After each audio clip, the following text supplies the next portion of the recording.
Modern European Languages. I would like to welcome all of you to this excellent day and a talk which is going to be delivered by Alka Kurian.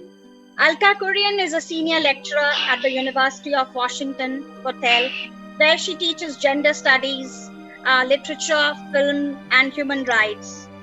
She is the author of Narratives of Gender Dissent in South Asian Cinemas, which was published in 2014, and a co-editor along with Sonora Jha of New Feminisms in South Asia, Disrupting the Discourse Through Social Media, Film and Literature. She is currently working on her third book, which is Transnational Fourth Wave Feminisms, a Post-Colonial Backlash, and it is going to be published by Routledge in 2021. She has published various book chapters and articles on South Asian films and feminism, and was the founder, co-editor of the peer-reviewed journal Studies in South Asian Films and Media. As a board member of Tasveer, a Seattle-based South Asian film, art and literature non-profit organization, Alka curated the Tasveer South Asian Literary Festival. She's also a director of that festival. She's a recipient of the Fulbright Scholar Award for 2021, and she will be going to Morocco. She's also a host of a new podcast, South Asian Films and Books. Alka, as you all can see, is a prolific writer, a critic, and she also has an unfinished novel. I don't know if you've been able to finish it, Alka, but she was writing a novel way back in 2000, early 2000. Alka did her graduation, her master's, and her MPhil in French from Jawaharlal Nehru University. And then she went on to do her master's, a second master's in French from France, Grenoble, way back in 1990s. She joined University of Sunderland, UK as a faculty, and she taught there for 15 years before switching to film and cultural studies. And then Alka ended up getting her PhD from University of Sunderland, and her PhD was on film and cultural studies. While in Sunderland, she introduced a new master's program entitled Gender, Culture and Development, for which she organized 20 annual scholarships for women, EU, European Union residents. This program ran successfully until 2006. Finally, in 2006, she left UK for United States. And currently, she's in United States, working, teaching, interacting with students, activists. She's interested in various aspects of life and living. And today, she's going to talk to us about what it is when you grow up as a South Asian in America today. She will be presenting her lecture on what it means to be a South Asian in America today. And she's going to talk about the various aspects, the current scenario in United States. Welcome to the Department of English and Modern European Languages, University of Lucknow. We're very happy to host you, and we're really delighted that you accepted our invitation for today's talk. Let's welcome Dr. Alka Kurian.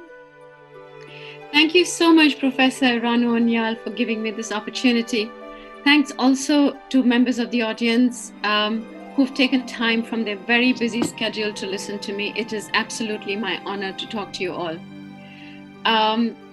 I wanted to clarify very quickly that the title of my paper, which I initially gave you, Growing Up South Asian in America Today, is slightly confusing. Professor Onyal and I went back and forth several times about the fact that I wanted to, what I wanted to talk about, and after much deliberation, we settled on this title. However, I later felt that it was perhaps misleading, as it would give the impression as I was going to talk as someone who was raised in the United States. That's not what I wanted to talk about, because I wasn't born there. Instead, the kernel of my narrative was triggered by a memory of what my son told me a few days after we moved to the United States. And he said, Mom, it's rather nice not to have to look over my shoulder all the time. Having moved from India to France to the United Kingdom and then relocating to the United States wasn't an easy choice. But we eventually moved at great cost to my sanity and professional continuity. But I could visibly see the change in my son, the way he walked around confidently in a typical American suburb, which is where I lived initially. And I don't live in a suburb anymore. And it also helped that my son spoke in British English, and everyone loved his British accent. So it seemed as though it was like a successful transition that I'd made from the UK to the US, because it was very different. Our lives in England were very different. In England, which is my first experience in an imperial power, we lived in Sunderland, which is a small, poor, working class city in the northeast of England. As Ranu said, that I taught French at the university there for 15 years. And I looked from the comfort of my academic cocoon, the ways in which my son faced terrible racist bullying on the streets of Sunderland.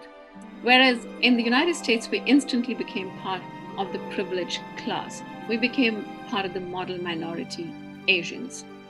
But that was in 2006. And all these years later, things have changed dramatically. This country feels less safe for non-white minorities. So no matter how much I think that my son is smart and bright and intelligent, and regardless of how much I nuance his heritage as a product of an upper-class Malayali Christian father and a North Indian upper-caste Punjabi mother, no matter how I differentiate his originary identity as an Indian, the most powerful country in South Asia, and no matter how much he excels in education or his career, in the eyes of white people, he will always be a minority, brown or black. And being a brown or black man who can also be perceived as a Muslim when my son has a beard, it can often pose an existential threat to his life. So that to me sounds like a massive irony, a contradiction of sorts between the label of model minority as an idea and the lived reality of modern minority people in the United States. But long before the idea of model minority, it was a different reality for South Asians in the United States. South Asians had been targets of racial violence from the very first time they set foot in the country. For example, in 1907, there's the example of Bellingham riots in the Washington state, where a mob of around 400 to 500 white men, mostly members of the Asiatic Exclusion League, attacked the homes of nearly 500 South Asian migrant laborers who worked in the lumber mills. And most of these Indians were Sikhs. Most of these people were Indians and they were Sikhs, but they were referred to as Hindus. And they were represented by the major newspaper Bellingham Herald as not good citizens, incapable of assimilating, and as a racial burden. 100 years later, Bellingham Herald definitely apologized for it. But that was a reality. At that time, the mobility of South Asians to the United States was largely restricted. But the 1950s and 1960s civil rights struggle led by Black communities helped remove those restrictions. The 1965 Immigration and Nationality Act stands on the shoulders of the Civil Rights Act and the Voting Rights Act that made discrimination on the basis of race, nationality, or religion illegal. The new South Asian immigrants were different to the earlier ones. The earlier ones worked in the lumber mills, on railroads, and on the farms, but the new ones came from professionally skilled backgrounds such as doctors, engineers, and professors. Yet, the professional and class status doesn't protect South Asians from racism. For example, there have been histories of, when racism kind of spiked, for example, in the 1970s. You must have all heard of the 1980s dotbuster attacks in Jersey City, and then finally 9/11. I don't want to go into too much detail because enough has been said about 9/11 and the backlash against non-white minorities who were hounded out of trains and on the streets and profiled at airports. We all have heard about a Sikh gentleman who was a gas station owner, a Pakistani father in a grocery store, a Hindu father at a Patel gas station, and a Bangladeshi immigrant at a convenience store. They were all killed in the immediate aftermath of 9/11. But what's important for our purpose here is to note that the ways in which 9/11 revealed the contradictions of South Asian lives. On the one hand, South Asians are known to be spelling bee champions, successful engineers, lawyers, and doctors. But on the other, they're also seen as foreigners, as others, as economic threats, and at times even national security risks. So 9/11 anti-minority backlash had some interesting, if not surprising, results. Whether they wanted or not, and I quote, whether they wanted to or not, 9/11 ended up racializing South Asians. Many children of the post-1965 wave of immigrants, such as from a Nepali background, Indian, Pakistani, Bangladeshi, or Sri Lankan background, they all began to identify themselves as South Asians. And it wasn't just an expression of identity politics, but a political statement that surfaced why the post-9/11 backlash had necessitated the need to unite under a broader racial banner. And now we are in another important and crucial and very disturbing phase of our lives, globally this time. This global pandemic due to COVID, which has killed over 170,000 people in the United States, has taken off the scab of civilization. We've seen the horrors of a failed leadership that has resulted in the overrepresentation of deaths among Black and brown communities, which face food and home insecurities. Many of the people from Black and brown communities work as essential workers. They are poor, they lack health insurance and food. And yet police brutality against Black people has continued unabated. We've seen examples of several instances: Tony McDade, Breonna Taylor, Monica Diamond, etc. But it was George Floyd's murder that was the last straw. It has brought American racial politics to an entirely different space. It has triggered the most unprecedented anti-Black protests in the country, not seen since the civil rights struggle. Protests against police brutality and anti-Black racism. We've seen protesters from Black, Latinx, and white communities that have been marching down the streets, risking their health at the time of COVID, facing police violence, in spite of tear gas and pepper spray. And yet, among these protesters, one sees very few South Asian people. And at this most significant moment in the history of American racial politics has led to a serious moment for self-introspection among South Asian people. Why don't we care about what happens to Black or other non-white minorities? What is our role in protesting anti-Blackness? What can we do to defend Black lives? If post 9/11 had led to the consolidation of South Asian solidarity, the Black Lives Matter movement or Black Lives Matter moment has augured the need for a wider racial solidarity. At a time in the history of the United States when more than 170 people have died of COVID, millions have lost their jobs and health insurance, the country is plunged in the greatest crisis since the great economic crisis since the Great Depression, when this has not stopped the police to brutalize Black and brown people, when hundreds and thousands of people of all races have participated in the Black Lives Matter marches, protesting horrific systemic racist police brutality, when these protests have resonated across the world, what can we as South Asian parents tell our children and youth? How must we raise them? When Black Lives Matter protesters said that white silence is violence, it signaled a major shift in what is expected of people. Then one can't just get away by saying, well, I'm not racist. One must be anti-racist to show that one is not part of the problem. And the critical question is, what about brown silence? If white people are being held to account for their white privilege, then should the South Asian diaspora too should be looking inwards about our privilege and actively protest anti-Black violence? We all come to the West in search of our dreams. But while we come to the West as adults, already equipped more or less with the wherewithal to navigate the challenges of being a minority, we hide in our suburbs, we hide in our temples, we hide in our South Asian communities. But the biggest price of our choices is borne by our children on the streets and in the schools. And all that we tell them is to work hard, study STEM, and we send them to private schools and colleges, filling their minds with white dreams, a well-paying job, marriage, children, a suburban house, a car, and a dog. And we whitewash their brains and create narcissistic, entitled princes. Our understanding of multiculturalism is based on our cultural diversity, the Bharatanatyam and Kathakali and our history and everything, but not on the basis of racial justice. We don't tell our children that while hard work and determination can help them realize their dreams, they must always think about those who are not that lucky or fall victims to structural violence or biases. That it is important to give back with service to some greater cause than oneself. The contradictions of privilege and destitution in countries across the world between extreme poverty and extreme wealth, we don't talk to them about. We do very well in teaching our diaspora children the legacies of what they inherited.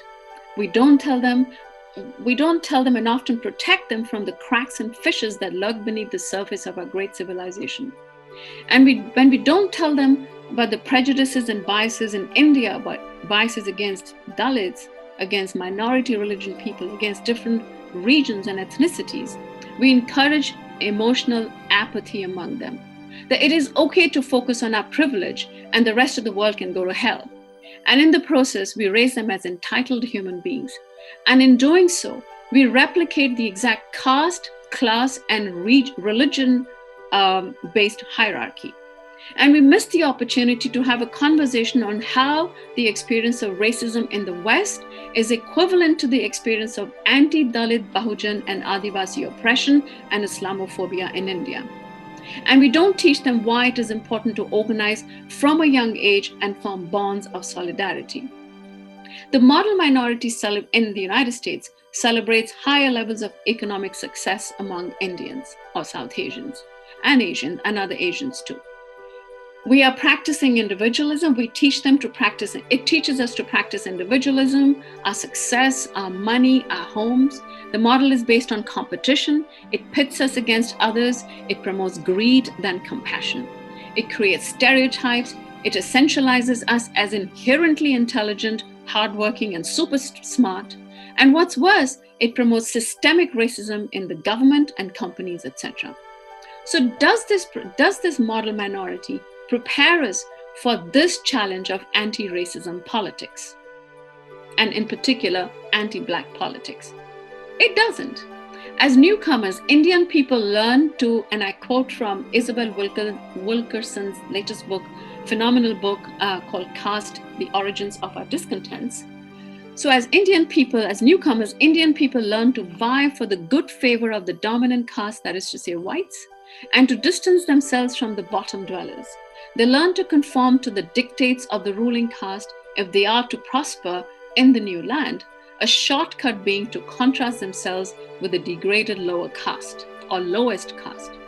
In the process, they uncritically embrace the model minority discourse because in many ways it helps them replicate the hierarchical stratification of the Indian society along caste lines, as it is the only way in which they've been socialized to make sense of the socioeconomic, ethnic, religious, culturally diverse society that is India. So one wonders if whether the model minority in fact is a fraudulent, racist, casteist idea, because at its core, it is based on the idea, as I mentioned earlier, based on the idea of privilege that we all rush to achieve. And in the process, we unconsciously and uncritically embrace the politics of hate, exclusion, suspicion, rejection, and even violence. As hate and violence is the flip side of privilege, the necessary price needed for maintaining the status, something that we've been raised to internalize back home in India. It is our comfort zone. So what are we telling our young ones? What should we be telling our young ones? What's a responsible thing to do when Black lives are under siege? Why are we not saying that we're all in it together? Why are brown people not checking their privilege? Why are we not protesting? We, as Toni Morrison puts it, achieved our privilege on the backs of Black people by internalizing anti-Black racism. I'm reminded of what Kamala Harris's mother thought while raising her daughters in the United States as a single mother. She knew, and I quote, she knew that her adopted homeland would see her daughters as Black girls, and she was determined to make sure that they would grow into confident, proud Black women. She wasn't pandering to this model minority myth. She wasn't hiding behind the more privileged Indian race because her kids are half Indian. She embraced and completely embraced her daughter's Blackness. She began her daughter's journey accepting that they were located in a situation of disadvantage. And then she gave them tools to navigate the treacherous white world.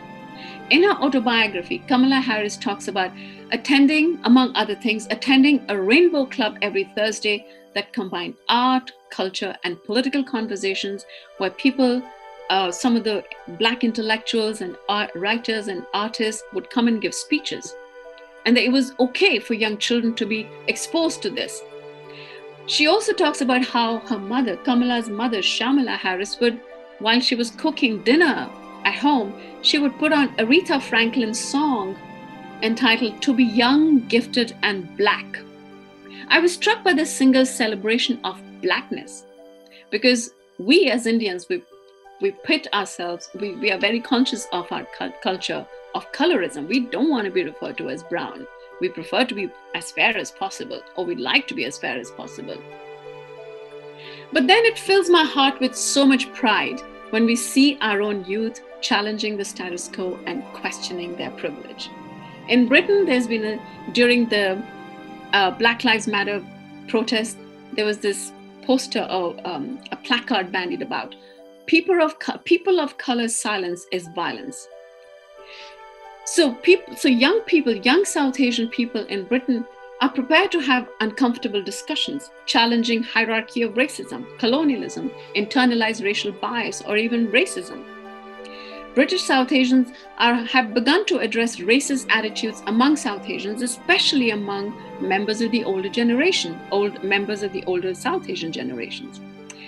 They've begun to contest that it's not hard work alone that makes people successful, because other racial groups, other minority racial groups are also working very hard, but it's structural and systemic barriers that come in the way. They're challenging lack of empathy. They're saying, are we helping others? The British comedian Jaskaran Sahota says, unfortunately, and I quote her, unfortunately, brown people got a seat at the table and kicked down the other chairs. In the United States, Indian American young youth, Rishi Madani, he points to the core of the model minority myth, and he says, the ancestors of Black people were brought to the United States as slaves, whereas the 1965 Immigration Act brought in skilled and highly educated people to the United States. So they were predetermined to succeed and were celebrated as model minority. We've all been fooled by the model minority myth. We've faced racism and police brutality for sure, but not to the extent of what Black people faced, the way in which they were dehumanized. They're questioning colorism, the culture of preference for lighter skin tone and discrimination towards darker skinned Indians, something that's promoted by the Hindu caste system, an idea that inherently translates as anti-Black racism among South Asian diaspora. In Canada, the slogan that's been bandied about by young South Asians is that brown silence is deafening. The Black Lives Matter protesters against police violence against, or disproportionate police violence against Black and Indigenous people they've been protesting against. They're calling out the brown complicity in white supremacy. The model minority myth was designed as a distraction from Black people's slavery, saying that they fail because so people sort of can go around saying that Black people don't succeed because they're basically lazy and they don't work hard, shoving under the carpet centuries of slavery, systemic rape and sexual violence of Black women, Black lynchings with impunity, and their overall dehumanization.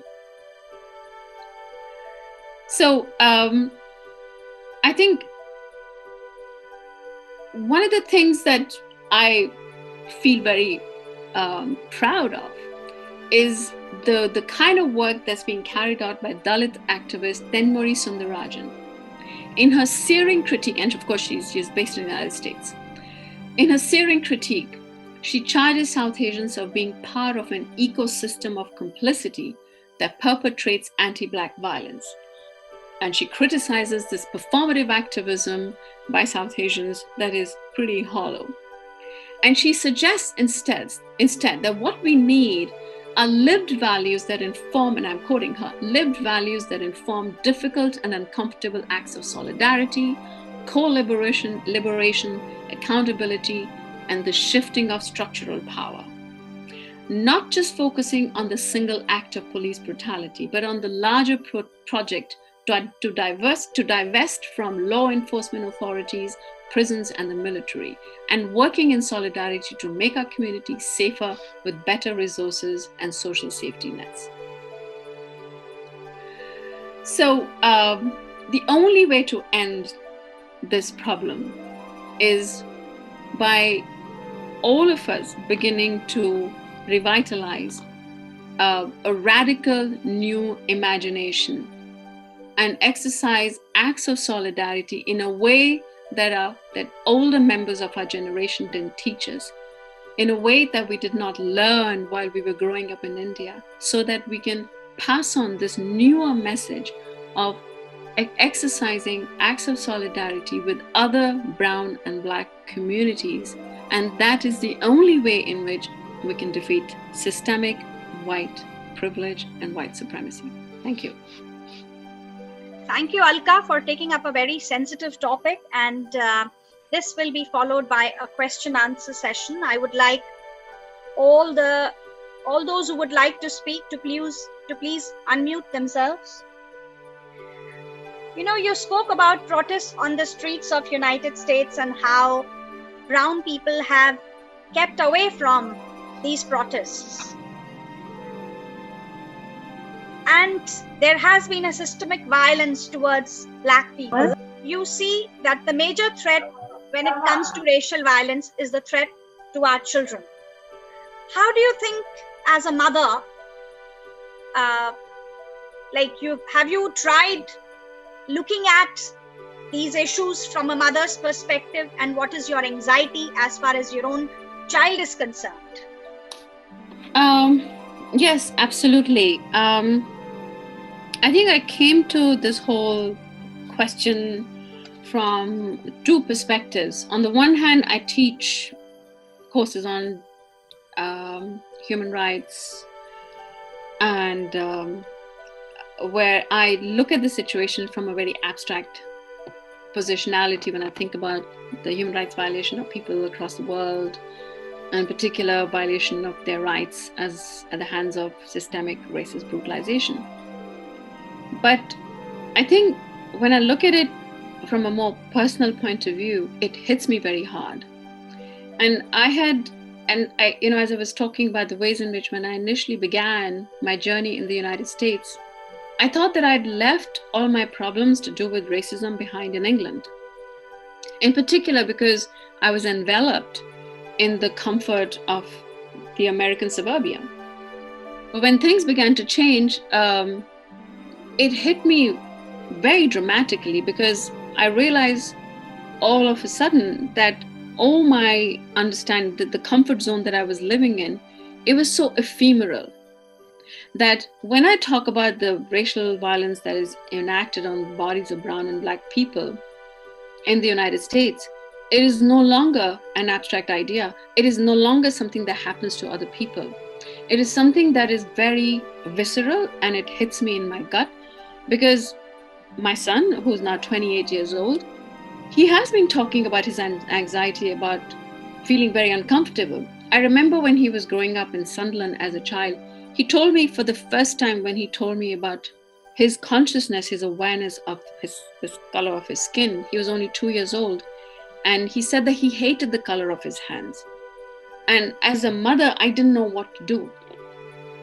All that I could feel was have a lot of anxiety about it, and tell him that, oh, it doesn't really matter. We have to just grow, we have to transcend our anxieties about these kind of things. And as he grew up, I remember him telling me that, Mom, can you buy me a helmet that will cover my entire body, and the only thing that you can see is my eyes, because he used to go on bike rides and he was a victim of racist bullying on the streets. Well, I never told him that. I never told him, and I didn't know what to do with it except for feeling very, very worried about it and feeling very anxious about it. But all these years later, I think that if instead of feeling worried about him being rejected by whiteness, if I had thought about the ways in which I can inculcate a sense of pride in who he was, not by relying on religious locations, not by relying on cultural locations, not by relying on having him understand the history of India. All of that I did a little bit, but I think a lot of it is hijacked to a large extent by upper caste people, by Savarna people, by the upper caste and upper class leaders that inculcate a sense of nationalism, of pride in one's nation, at the exclusion and rejection of other cultures. So this is a very false sense of pride in one's brownness, false sense of pride in one's uniqueness, which only inculcates a sense of exclusion and competition, as I was saying. So instead, I think what I should have done was to have him engage with people from other non-white, brown, and black communities so that he could feel that he was part of something larger than himself, right? And I don't know whether, Ranu, you'd ever been to Sunderland. It's a very white society. 99.9% of people in Sunderland are white. There's hardly any non-white people. So that's the unfortunate thing for me as well, because I often think about, when I was doing my PhD, I looked at what Hanif Qureshi said. He said, why do immigrant people go and live in the bleak industrial northeast of the country? They should all live in London so that they can have a lot of, they can interact with a lot of immigrant population. So these are some of the thoughts that I have, so my anxiety. So what I'm trying to say that I try to overcome my son's vulnerability by feeling anxious for him. And that was just the wrong thing to do. And I'm struck suddenly when I was reading Kamala Harris's biography, and she says, my mother actually raised us as black people, as black women, and then gave us the tools to navigate this whiteness. I don't know whether that answers your question. That's great. Here, there's another question. There's a question from Pragya Tiwari. She's one of our students, master students, and she says that, isn't that the psychological mindset of the majority that white is good and black is bad? The obsession of white skin color responsible for the inequalities and inadequacies faced by non-whites. The young South Asians need to be taught that it is not the skin color that determines goodness. It is the nature and character of a person. And then she asks this question, isn't the education system responsible for this inequality? The education system in the United States? Yes. Oh, definitely. I think thanks for posing that very interesting and important question. I was struck by how little American people, or American, including my own students, know about India. They know very little about it. And I mean, I can sort of explain that away by thinking that America didn't really have that kind of a colonial relationship with India in a way that Britain did. But it is premised, this kind of ignorance about other cultures is premised on the idea of white superiority in America, where everything that, so knowledge is so much contained within what goes on in the country. That's the one point. The second thing also is, and this is something that I teach in one of my classes that I teach on cultural or critical inquiry, where we think about the ways in which the sources of not just knowledge production, but also knowledge dissemination are so much locked and located within the hands of the dominant majoritarian community. So it's not just a case of what you're teaching your students in the classroom, but also the kind of knowledge that is being produced and the kind of knowledge that's being disseminated. Think about all the publishing houses such as Routledge and other university publishing houses and all the kind of reach that they have across the world. They are the ones that are controlling what knowledge gets disseminated. And that really is a problem. In fact, I referred to Tenmuri Sundarajan just a moment ago. There's a fabulous Dalit, feminist activist and anti-racist intellectual, a young intellectual in the United States. And she, in fact, fought very hard when this particular California education system had tried to sort of minimize some of the knowledge that would have nuanced the understanding of the caste prejudice in India. And she had to fight very hard in order for for expressions such as Dalit to be brought back into the textbooks. And it was a very hard battle that she had to fight. So there is really very interesting and systemic attempt by the dominant majoritarian Indian South Asian members of the Indian South Asian diaspora that are sort of working systematically against representing an authentic knowledge about India. And so they are actually acting like gatekeepers. So what we have over here, not only you have the dominant white majoritarian community that controls what children are taught, that controls what knowledge is produced and written, that controls what knowledge is disseminated. And on the other hand, you have dominant members of the South Asian community who are controlling what kind of information is passed on within textbooks, included within the textbooks on India. So you have both sides are sort of cutting corners, and you don't have an authentic information that is being articulated and provided to the students in the United States. There is a question from Abhijit Alka, and he says that what weighs more on South Asian identity, the race or the religion?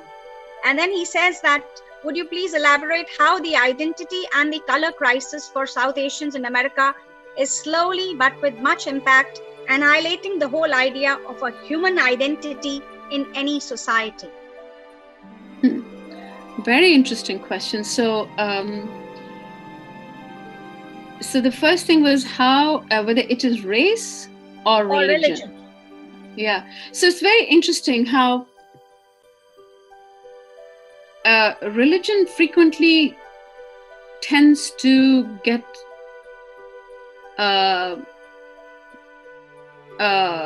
aligned with racial identity. When you have organizations such as the Hindus of India, I don't even understand what that means, right? So frequently people end up then having these misconceptions about India as a place only for Hindus, right? So frequently race and religion, they kind of overlap, producing a lot of misconceptions. Can you repeat the second part of the question once again, Ranu? First is, what weighs more on South Asian identity, the race or the religion? And what triggers a white supremacist? Is that like he wants you to elaborate on how the identity and color crisis for South Asians in America is slowly but with much impact annihilating the whole idea of a human identity in any society. Right. Okay, thank you once again. So, which identity matters more to Indian people really depends upon who they are. Now, having talked, extensively about the prevalence of the model minority discourse, I would also like to say that it's a myth, because not every Indian person that works in this country is an engineer, doctor, or a lawyer. You also have taxi drivers, you have people that work in beauty salons, you have people that have 7-Elevens, people that live in projects, which is the equivalent of council housing, i.e., cheap housing in the country. So frequently, I would say that one's religious identity supersedes one's racial identity. If you're part of the model minority, sometimes you end up thinking that your racial identity will become invisible as long as you do all the right things. You check all the boxes. You go to a private school. Your parents are these high double income earners. They send you to a private school. You live in squeaky clean suburbia. You study STEM, and then you end up getting a a high income salary, and you end up sort of replicating your parents' life. And you end up thinking that people will actually not really worry about your racial identity. So I'm sure people like Satya Nadella are not really thinking about himself. He's not thinking about himself as an Indian, if his Indianness is a racial identity. So he probably understands himself more as a Hindu.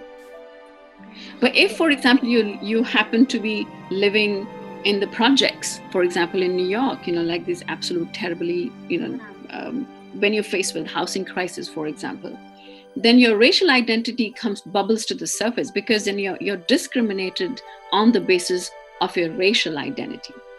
So I hope I've been able to explain the situation, this contradiction, how it kind of goes back and forth.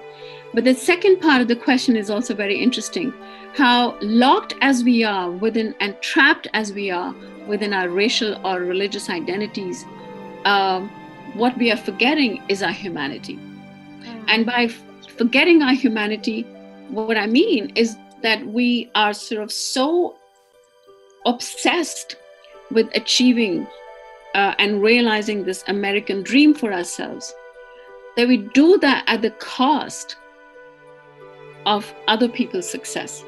We forget to be human beings. We forget to identify ourselves with other racial minorities, because in doing that, we actually forget to be human. Because what is at the core of our identity if it's not compassion? And if you're not taught compassion, how do we actually become human? I think it becomes, you have raised an important issue when you talk of the challenges of being a minority. You've also talked about how brown silence is deafening, isn't it? And what are the challenges that are faced by the brown people in United States? Well, it depends upon which moment we are living in. Under Obama, I'm sure brown people felt more comfortable than under Trump. But once again, brownness is not a monolith. Talking about your brownness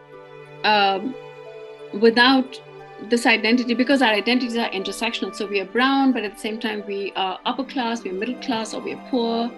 We could be gender non-binary. We could be, a single mom. We could be all kinds of things. So our identities are totally intersectional, right? So what does it mean for a brown single mom? Okay, what does it mean for a brown upper class single mom who works in Microsoft, is able to hire a nanny and everything? Her kind of challenges are completely different to a working class brown woman, a working class brown single mother who has who's been abandoned by her violent partner. What kind of challenges? So her kind of challenges would be completely different, right?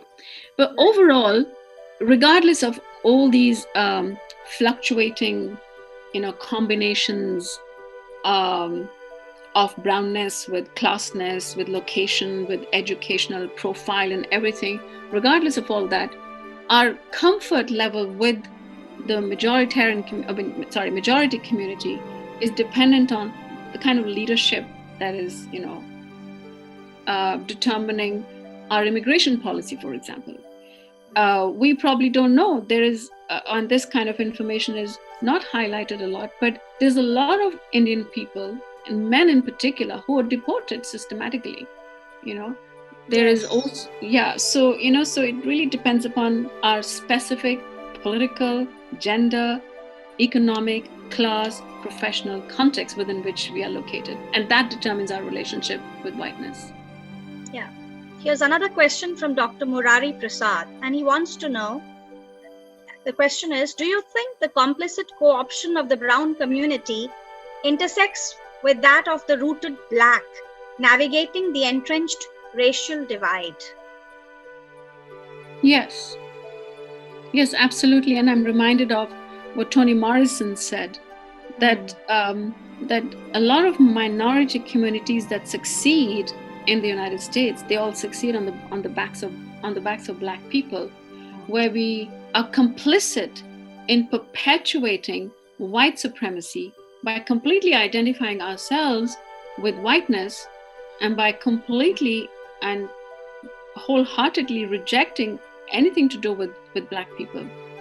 So our complicity, in fact, on the one hand, perpetuates anti-Black racism, but at the same time, it is really interesting and ironic how our reliance on whiteness, and as other people have also referred to, in fact, the model minority discourse is referred to by some people as a racial bribe. So we're giving you this little, scrap.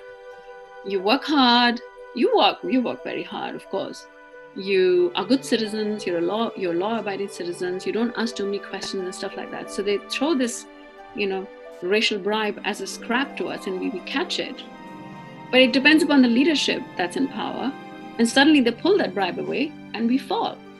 So when that happens, our complicity with whiteness comes back to haunt us, because depending on the nature of the leadership that's controlling the immigration policy and racial politics in the country, we then suddenly become suspect. There's a question from Himanshu Mishra, and he wants to know, how should we see the nomination of Kamala Harris? Does it reflect the increasing clout of South Asians in the American society? And should Indians and South Asians be really excited about her nomination? Right. So that's a very interesting question again. So Kamala Harris, as I was saying, her mother raised her as a Black woman. But Kamala Harris is very proud of having been given the opportunity to navigate her Indian culture, her Indian heritage, as well as her Black identity, her Black culture. And of course, she's 55 years old. So when she was a little girl, at that time, it's very difficult, as we all know, how it was very difficult to keep in touch with people, unlike today, when, social media, we can see each other instantly across international borders. So she talks about the ways in which her mother made sure, in fact, she was a single woman. She made sure that she'd keep in touch with her family back home in India, but she was raised as a Black woman. Now, some people are delirious, absolutely excited about Kamala Harris being nominated as the vice president candidate, as VP. Because in her, they see South Asian-ness having arrived. She's the first Indian or half Indian person to have reached that level of success on a presidential ballot, a ticket. Many Indian people are delighted about the fact that she's Tamil. They are delighted about the fact that, they knew her grandfather or they knew the mother and all those kind of things. But there, at the same time, there's also a backlash against Kamala Harris by some other members of the community who say, well, she's really identifies herself as a Black woman, because when she was, and they're also saying, she really comes from a privileged background. So how can she really be a, anti-racist person, because she came from a privileged background. Her father taught in Stanford. He's a professor emeritus at Stanford University, and her mother was a cancer research scientist. So they say that it's a really ridiculous thing, because Kamala Harris has said whatever statements she has made in relation to Kashmir, because she's articulated things against Article 370. She talked about the violation of human rights in Kashmir, and she's, I don't think she kind of identifies herself with the current regime in India. So people are very upset with her. So it's like we're living a very interesting moment at the moment. But what I think is really wonderful, and that's something that we have to understand, because if people are accusing her of having come, once again, from this privileged background, because she went to private schools, but she didn't go to private schools, but she went to, she had an elitist education, given her parents' background. But what we have to remember, that while she comes from, and her mother came from a Brahmin background, but while she comes from a Brahmin background from her mother's, many members in her family have rejected their Brahmin, privilege. Like her mother married, she didn't have an arranged marriage, she had a love marriage, and she married not a Brahmin, not an Indian, and she married a Black person. And one of her uncles married a Mexican, another person never got married. So she comes from a very radical background. So she is this really complex person who fills us all with so much delight with what she's bringing. And what we are really superbly happy about is that she's a tough woman. she'll be able to take Mike Pence because you've had enough of that. Unfortunately, she won't be able to talk. She won't be able to debate Donald Trump because she's not a president, or she's not fighting on a presidential ballot. But she's a tough woman, and she, we're all very excited. Thank you, Alka. Rajkumar Singh wants to know about your Fulbright project in Morocco. Okay, so if the pandemic hadn't happened, I would have been leaving for Morocco in September. I've been packing my bags, and I had already actually started to look for accommodation in Morocco before all of this happened. Now, hopefully, I'll be able to go in January, and I'll be going there for 5.5 months. My project my research project is part of my overall book project, which is on articulating and sort of analyzing the rise, or talking about the rise of fourth wave feminism in the global South. And Morocco, I'm in particular interested because what I'm going to be looking at is the ways in which social media enabled a lot of feminist participation in the Moroccan political space. I was, in fact, very much impressed by, and as we've all been, very much impressed by the role that social media played in the rise of the Arab Spring. While there's been a lot of information and knowledge that was produced by what happened in Egypt and what happened in Tunisia, very little was written by what happened in Morocco. So that's, in particular, that narrow set of, some of the research is something that I'm quite passionate about excavating. But talking about social media, talking about my research in Morocco is very much linked to some of the research that I've been doing for the past couple of years, where I've been looking at the ways in which social media has enabled has helped a lot of women, in particular from the global South, in being able to articulate what they want to say, when they want to say, without seeking permission from anyone.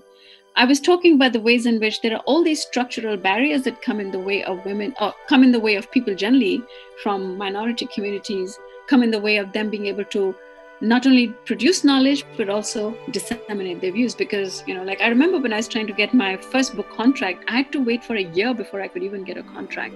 There were so many barriers. But now the beauty of social media as such is that people don't need permission.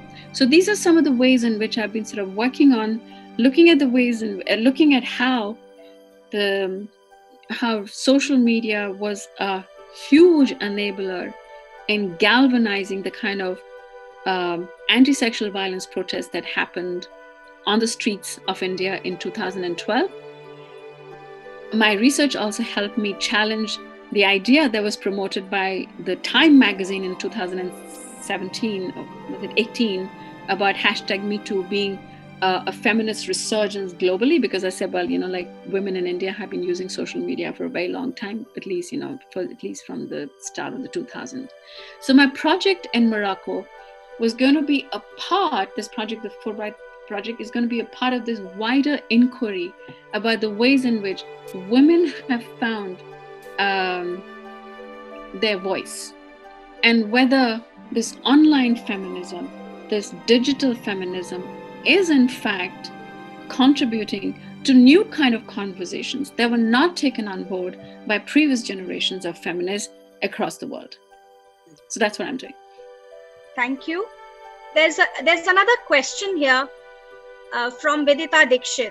Mm-hmm. Her question is it because the Indian community has been experiencing prejudices from several fronts, like religion, caste, gender, financial standing, even differentiation between North and South Indians, and more, that it has been mute on the reality of oppression on the basis of color?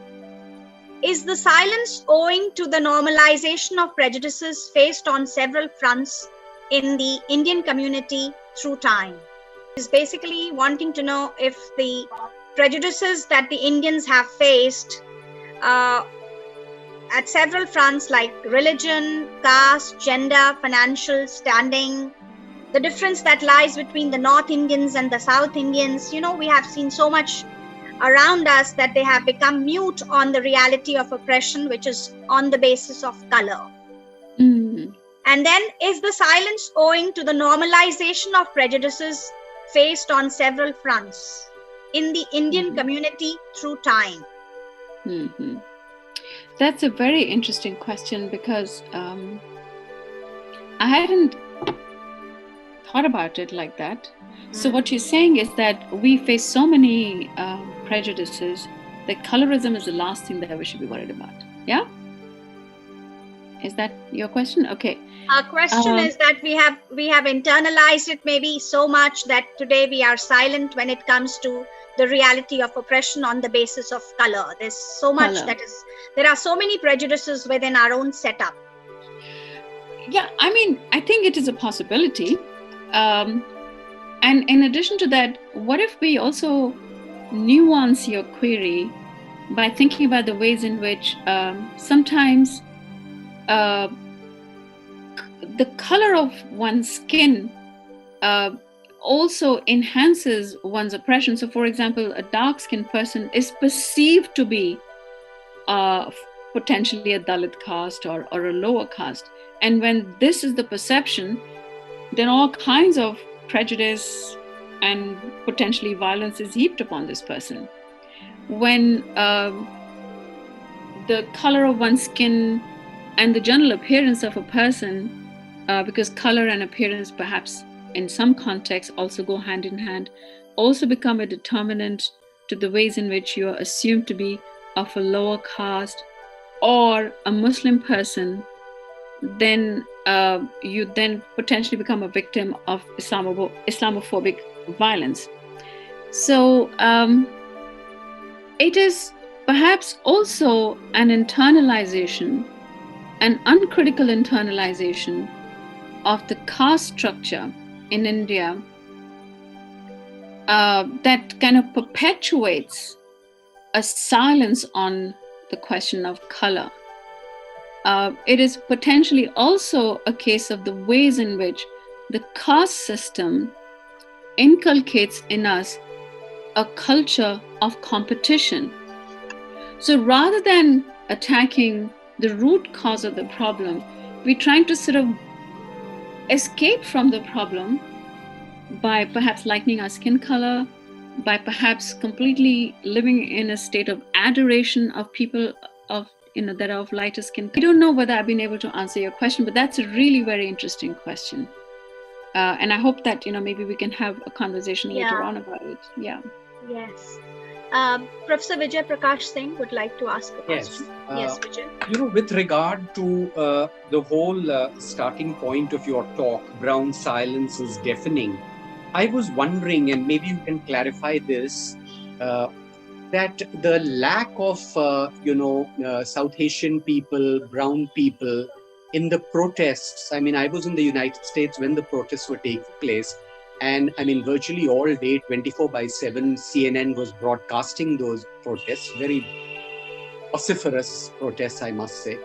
And you did see, of course, a predominance of white people along with blacks. And definitely South Asian and brown people were missing. Now, I was wondering if this is because of the difference in the histories of, blacks as well as the South Asians. Such a marked history. I mean, this is something very obvious, perhaps, that I'm mentioning.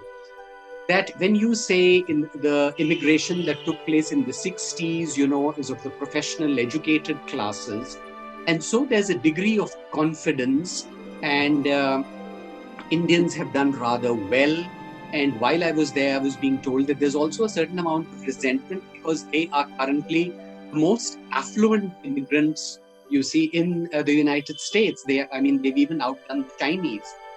So don't you see that the fact that the Browns' voices weren't there in those protests is because the histories are so markedly different, and there's a lack of identification with that history as far as South Asians are concerned. They don't really identify with the trauma that community has faced, 400 years of slavery and the discrimination that continues, you see. So I feel that maybe, that absence is quite natural. I mean, I just like your views on it. Yeah, I think you have you raise a very valid point, because and actually I'm so glad you made this point, because I might have come across as hypercritical of brown people not wanting to go on these protest marches, perhaps giving the impression that all brown people are very selfish. I'm so glad you made the point that you made, because there is also a lack of historical connection. Because as I kind of made a tangential point when Ranu, you asked one of the questions about, about education, do people really know about Indian people in America? So when I used to live in England, there was a very different kind of perception of the self by Indian people in England. Very different. Whereas here, I feel that American people hardly know us. So it's not just our lack of identification with Black people, but also with white people. We just sort of there. We just 3.4 million people out of, we're just 1% of the population. The population of the country is 350 million people. I also remember being struck by how there was this organization called South Asian Black Feminists. No. There was Southall Black Feminists. Southall Black Feminists. And Southall Black Feminists in England is an umbrella organization that incorporates lots and lots of people from different minority groups, including Indians. So it's really interesting how in England, some of the more progressive Indian people do not hesitate to identify themselves as Black. Whereas in America, there isn't that identification. So you're absolutely right. It could be a case of an absence of historical context. It could be a case of us being really newly arrived in this country. So we don't understand, because when we all came, 1965, when the first immigrants started to arrive, so they were like maybe our parents' generations, right? So we are the second generation, right? So our children are now. So I am beginning to see a shift. When all the examples that I gave of people calling out brown complicity, people calling out complicity of people of color with whiteness and all, these are our younger children. So now they're probably beginning to they have started to identify themselves, identify with Black community or Black people much more than we did. There's a third dimension also, and it is probably related to one of the earlier questions that Ranu asked, one of the members of the audience asked about how we're so overburdened by a lot of pressures on us, so colorism takes a back seat, we're pressured because of caste and religious persecution or minor, regional persecution and so on and so forth. So it could also be a case of how, having arrived in the United States at great cost to the comfort of oneself, because we've left our home and it's a new place and all those kind of things, we're just so busy putting food on the table, right? So everything else takes a back seat. I was also struck by, when I was reading about the works of Hanif Qureshi, Gurinder Chadha and the likes, that it was not the first generation of South Asians that did anything creative. Because the first generation, when they came to England, and I'm talking about England now, when the first generation came to England, they were busy putting food on the table. It is members of the second generation diaspora of South Asians that started to sort of become political. They started to go along the lines of, started to sort of experiment with art and things like that. So I think it's a case of South Asians being really new as a minority community and lack of identification. Okay. I just wanted to, yes, thank you, Vijay, and thank you, Alka. Thank you for asking that very important question. Thank you. Yes, Vijay has had a first-hand experience of his stay, and he has seen racial violence in the United States and how it has impacted many people. Yeah. Alka, I just wanted to ask you one thing. That you spent first 20 years of your life in India, more than 20 years in India, and you spent more than 10 years learning French and teaching, 15 years as a teacher of French in Sunderland. And then you made a switch from French to films and cultural studies. What was the reason for your switch? Switched over from one language to a broader area of study. Right. And how important is French to you now? I really miss it. I mean, French was part of my life for 25 years. Yes. I'm letting people know I'm very old. Yeah, it was part of my life for such a long time, and I really, really miss it. But the reason why I made the switch is because two things happened. On the one hand, the year I started teaching in 1991, and in 1992, Britain joined EU.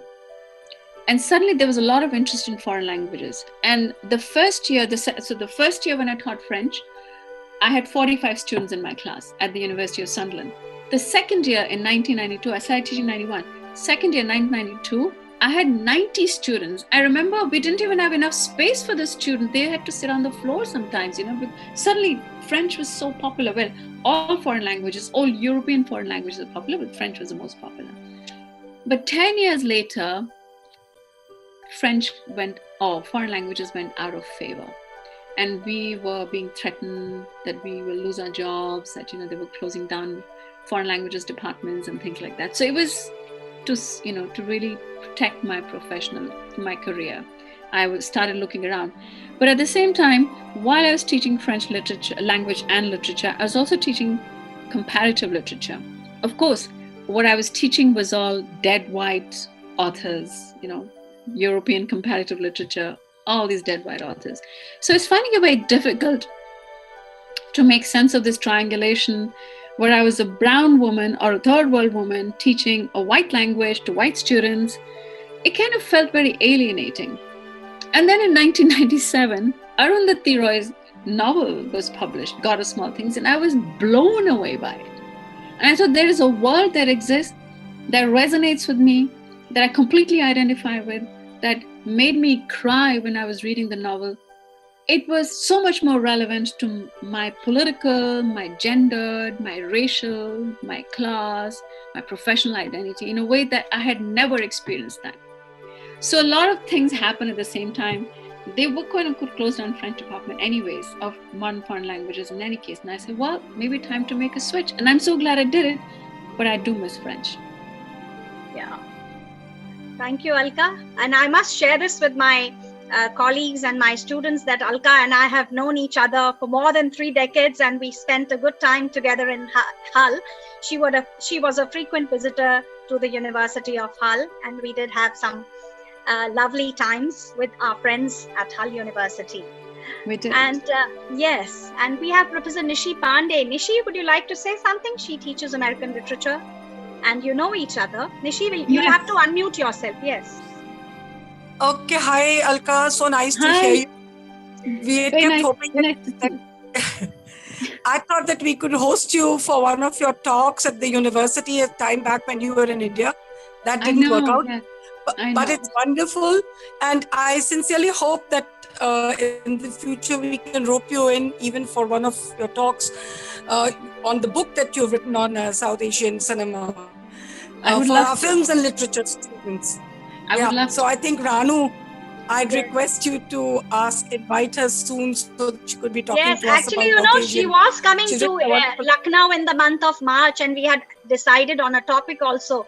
And she said that she would like to come here. Her father-in-law is the name, there is this museum in the Department of Anthropology, and that is named after her father-in-law. Professor Mathur, yes. He was in the Department of Anthropology, and the museum at the University of Lucknow is named after him. So she was planning to come with her husband to Lucknow in the month of March, and we had scheduled a talk. But then due to COVID, things changed and she dropped her plans. So I said, now, since you had already promised, so please come and give a talk, an e-talk to our students. And it would be nice to interact with you. And Alka has been very kind to have accepted our invitation, and she has enlightened us with her understanding of present day US and how racial violence is going on in United States, and what are the challenges that are being faced by the people from the Indian diaspora too. Any more questions or any comments? Any more questions? Nishi, would you like to say something?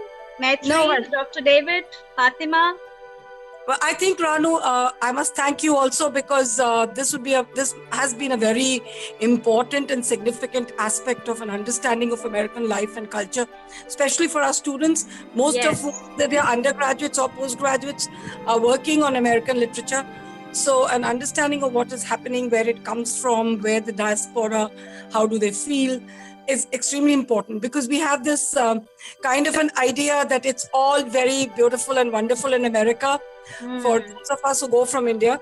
So this first-hand interaction has been very, very informative, and I'm sure our students would have enjoyed it. And personally, I'd like to thank Alka and thank you for organizing this. Thank you. But Alka? thank you so much for giving me this opportunity. I'm so deeply honored. I would now like to invite Professor Vijay Prakash Singh for a formal vote of thanks. Well, thank you, Professor Unyal, for this privilege. I would like to propose a vote of thanks for this session. Thank you, Dr. Kurian, for this very stimulating and interesting lecture.